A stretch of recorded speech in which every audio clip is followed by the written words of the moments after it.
இன்றைய பதிவில் பெண்களிடம் மிகவும் பொதுவாக காணப்படும் பிசிஓடி பற்றி பேசப்போகிறோம். பல பெண்கள் கேட்கும் ஒரு முக்கியமான கேள்வி, பிசிஓடியை தினசரி வாழ்க்கையின்படி கட்டுப்படுத்தலாம். பிசிஓடிக்கு ஒரே ஒரு தீர்வு இல்லை. ஆனால் சரியான வாழ்க்கை முறை மாற்றங்கள் மூலம் பல பெண்களுக்கு அறிகுறிகளை கட்டுப்படுத்தவும் உடல் நலத்தை மேம்படுத்தவும் உதவ முடியும். இன்று தினமும் செய்ய வேண்டிய 5 முக்கிய விஷயங்களை பற்றி பார்ப்போம். முதலாவது, ஆரோக்கியமான உணவு முறையை பின்பற்றுங்கள். பிசிஓடியில் உணவு மிகவும் முக்கியமானது. உங்கள் உணவில் கீரை வகைகள், காய்கறிகள், சிறு தானியங்கள், பருப்பு வகைகள், முட்டை, பயறு போன்ற புரதச்சத்து உணவுகள், பழங்கள் எல்லாமே சேர்த்து கொள்ள வேண்டும். தவிர்க்க வேண்டியவை அதிக இனிப்பு, குளிர்பானங்கள், ஜங்க் ஃபுட், பேக்கரி உணவுகள், அதிக எண்ணெய் உணவுகள். அடுத்ததாக பார்த்திங்கன்னா, தினமும் உடற்பயிற்சி செய்யணும். உடற்பயிற்சி பிசிஓடியை கட்டுக்குள் முக்கிய பங்கு வகிக்கிறது. தினமும் 30 முதல் 45 நிமிடம் நடைபயிற்சி, யோகா, லேசான உடற்பயிற்சிகள். உடற்பயிற்சி உடல் எடையை கட்டுப்படுத்தவும் இன்சுலின் செயல்பாட்டையும் மேம்படுத்தவும் உதவலாம். மூணாவது பார்த்திங்கன்னா, உடல் எடையை ஆரோக்கியமாக பராமரியுங்கள். பிசிஓடி உள்ள அனைவரும் உடல் பருமனாக இருப்பவர்கள் என்று இல்லை.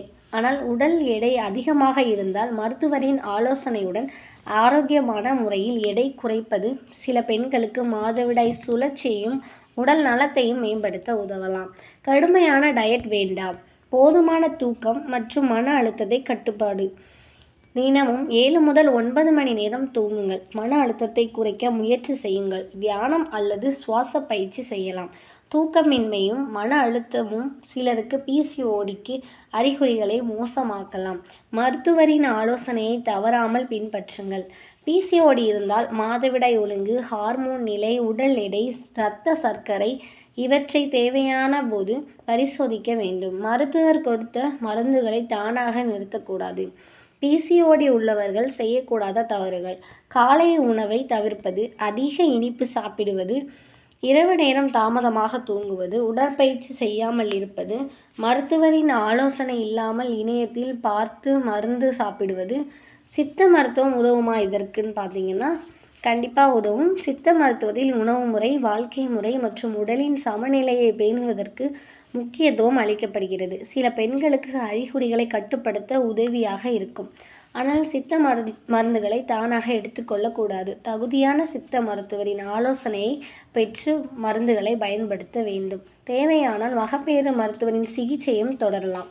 எப்போது மருத்துவரை அணுக வேண்டும்? 3 மாதங்களுக்கும் மேலாக மாதவிடாய் வரவில்லை, அதிக உடல் எடை அதிகரிப்பு, கடுமையான முகப்பரு, அதிக முடி உதிர்தல், கர்ப்பம் திட்டமிட்டும் தாமதமாக இருந்தால்.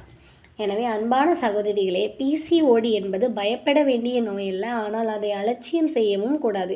தினமும் ஆரோக்கியமான உணவு, உடற்பயிற்சி, உடல் எடை கட்டுப்பாடு, போதுமான தூக்கம், மருத்துவரின் ஆலோசனையை பின்பற்றுதல் இவற்றை கடைபிடிப்பதன் மூலம் பல பெண்களுக்கு பிசிஓடி அறிகுறிகளை சிறப்பாக கட்டுப்படுத்த முடியும்.